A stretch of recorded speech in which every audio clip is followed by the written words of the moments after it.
அனைவருக்கும் அன்பான வணக்கங்கள். யூடியூப் சேனலுக்கு உங்களை அன்போடு வரவேற்கின்றேன்.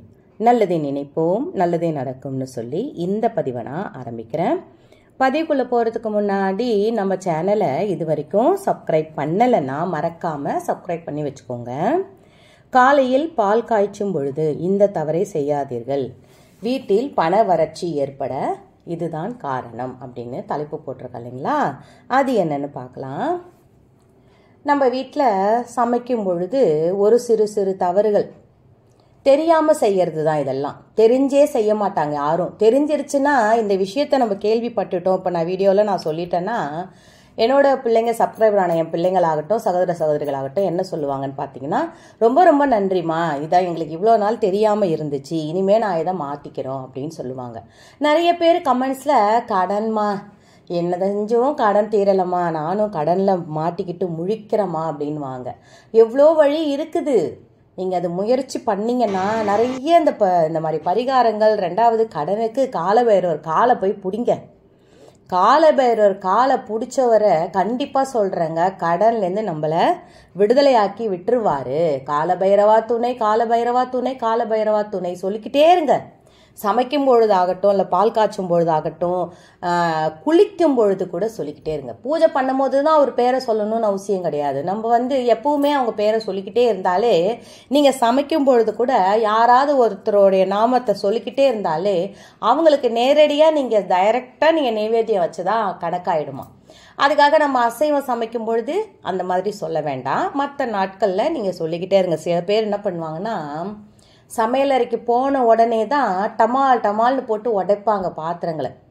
அது ஒரு பொழுதும் அந்த மாதிரி தவறை செய்யவே கூடாது. கை தவறி எப்பயாவது ஒரு நாள் விழலாம். ஆனால் தினம் சாமானை போட்டு இந்த பாத்திரங்களை போட்டு சிங்க்லி ஆகட்டும், கழுவும் போதாகட்டும், இல்லை எடுத்து வைக்கும் போதாகட்டும் நங்கு நங்கு நங்கு நங்குன்னு சத்தம் கேட்கும். அந்த மாதிரி ஒரு பொழுதும் கேட்கக்கூடாது. ஏன்னா எப்படி நம்ம பூஜாரியில் மகாலட்சுமி தாயார் வசிக்கிறானுங்கன்றமோ அதே மாதிரி நம்மளுடைய சமையலறையிலையும் அன்னபூர்ணி, நம்மளுடைய சமையலறையில் மகாலட்சுமி, நம்மளுடைய சமையலறையில் குலதெய்வம் வாசம் பண்ணுறாங்க.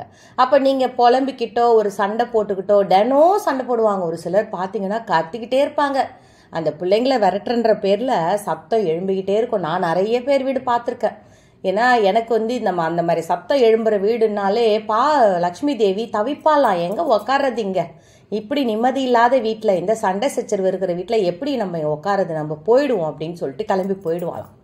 அதனால் முடிஞ்ச அளவுக்கு நீங்கள் சொல்கிறது என் காதில் உழுது, புலம்புறது கூட கூடாதாம்மா. ஆமாம், புலம்பக்கூடாது. சமையல் செய்யும் பொழுது புலம்பக்கூடாது, அழுவக்கூடாது, அழுதுகுனே சமைக்கக்கூடாது. பிடிக்காமல் நீங்கள் சமைச்சு கொடுக்க என்ன ஆகும் பார்த்தீங்கன்னா, பிள்ளைங்களுக்கு அது ஒழுங்கான சாப்பாடாக அது போய் கொள்ள பிடிச்சு செய்யுங்க. ஒரு சாம்பார் வச்சா கூட அதை பிடிச்சி ரொம்ப அன்பாக அன்னோன்யமாக அந்த சாம்பாரை நீங்கள் வைங்க. அந்த சொல்லுவாங்க இல்லைங்களா, அன்பு ப்ளஸ் பாசம் எல்லாமே அதில் இருக்குது. அதனால தான் சாப்பாட்டுக்கு அந்த ருசின்னு சொல்கிறாங்க இல்லைங்களா. அந்த மாதிரி விஷயங்களில் தான் இது ஒன்று. பால் காய்ச்சும் பொழுது மறக்காமல் இந்த விஷயத்தை செய்யுங்க. சில பேர் என்ன பண்ணுவாங்க, பாத்திரத்தை வச்சுட்டு அடுப்பில் வச்சுருவாங்க. ஃபஸ்ட்டு பாத்திரத்தை அடுப்பு பற்ற வச்சுருவாங்க. பற்ற வச்சுட்டு பாத்திரத்தை வச்சுருவாங்க. அதுக்கப்புறம் தான் பேக்கெட்டு, நம்மளுக்கு எங்கே இப்போ எல்லா பசும்பால் கூட பேக்கெட்டை தான் வருது, பேக்கெட்டை அதுக்கப்புறம் தான் கட் பண்ணுவாங்க. அந்த பாத்திரம் அதுக்குள்ளே சூடு ஏறிடும், சொர்ன்னு அதில் ஊற்றுவாங்க அந்த பாலை. அது ஊற்றும் போது அந்த ஒரு சவுண்ட் இருக்குது பார்த்தீங்களா, அந்த பாத்திரத்துலேருந்து ஒரு அந்த பால் பட்ட உடனே ஒரு சத்தம், அந்த பாத்திரத்துக்கே உண்டான ஒரு அந்த வறட்சி, இதெல்லாம் தான் நம்ம குடும்பத்தில் பண வறட்சி ஏற்படுத்தும். அந்த மாதிரி ஒரு பொழுதும் செய்யாதீங்க. எப்பவுமே நீங்கள் நல்லா தெரிஞ்சுக்கோங்க, நல்ல தண்ணி ஒரு கால் கிளாஸாவது அதில் ஊற்றி, அப்போல்லாம் சொல்லுவாங்க ஊருங்களில் மாடு பசு வச்சுருக்கிறவங்கலாம் பால் அப்படியே பாத்திரத்தை ஊற்றக்கூடாது, சொருன்னு சத்தம் கேட்கும், அந்த பசுவுக்கு அந்த காம்பு இருக்கு இல்லைங்களா, அது வெடிச்சிடும் அப்படின்ட்டு தண்ணி வச்சு தான் வைப்பாங்களாம். அந்த மாதிரி ஒரு முறையை தான் இப்போ நான் சொல்கிறேன் உங்களுக்கு. ஏன்னா அந்த மாதிரி எல்லாமே அப்போல்லாம் பார்த்துங்க. ரொம்ப ரொம்ப கவனமாக சமைக்கும்பொழுது சரி, மஞ்சள் குங்குமம் வச்சுட்டு சமைப்பாங்க. எது ஒன்றுமே கும்பிட்டுட்டு செய்வாங்க. சாதம் வடித்து விட்டவுடனே கும்பிடுவோம். நான்லாம் இன்றைக்கும் செய்கிறேன்ப்பா. சாதத்தை இறக்கி கீழே வச்சோடனே தொட்டு கும்பிடுவோம். அந்த மாதிரி நீங்கள்லாம் செஞ்சு பாருங்களேன். நம்ம வீட்டில் பண வறட்சி இருக்காது, இது சண்டையே இருக்காது, சச்சரவு இருக்காது, குடும்பத்தில் பிரச்சனை இருக்காது. கொஞ்சம் 1/4 கிளாஸ், சரி உங்களுக்கு அப்படி செய்ய வரலை அப்படின்றவங்க 1/4 கிளாஸ் தண்ணியை ஊற்றுங்க. அதில் நல்ல தண்ணி நல்ல தண்ணியை ஊற்றிட்டு பாத்திரத்தை தூக்கி அடுப்பில் வச்சுட்டு அதுக்கப்புறம் பாலை ஊற்றுங்க. அப்போ உங்களுக்கு அடியில் கூட அந்த பால் பிடிக்காது. அந்த பால் வந்து அடியில் பிடிச்சிச்சின்னா, பிடிக்கக்கூடாது இல்லைங்களா, அடியில் ஒரு மாதிரி தேஞ்சி தீயாது. அந்த பால் வந்து அடியில் போய் தங்கி ஒரு மாதிரி பிடிச்சிருக்கும்.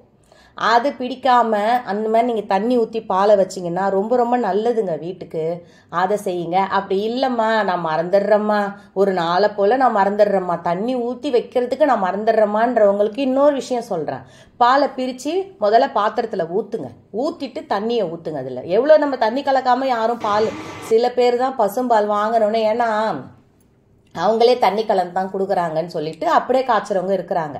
அப்படியே காய்ச்சி அந்த பாலை வந்து வைக்கிறது, அடுப்பில் வைக்கிறது உண்டு. ஓகேங்களா? அந்த மாதிரி நீங்கள் என்ன பண்ணுறீங்க பார்த்தீங்கன்னா, பாலை பிரித்து பாத்திரத்தில் ஊற்றிட்டு அதுக்கப்புறம் அடுப்பை பற்ற வைங்க. நம்ம வீட்டில் அந்த அடி பிடிக்கிற ஸ்மெல்லு, தீய விடுறது, எப்போ பார்த்தாலும் எதையாவது தீய விடுறது, இந்த மாதிரி செய்யாதீங்க. சமையலறை இந்த தீஞ்ச வாசனை இருக்கவே கூடாதுங்க.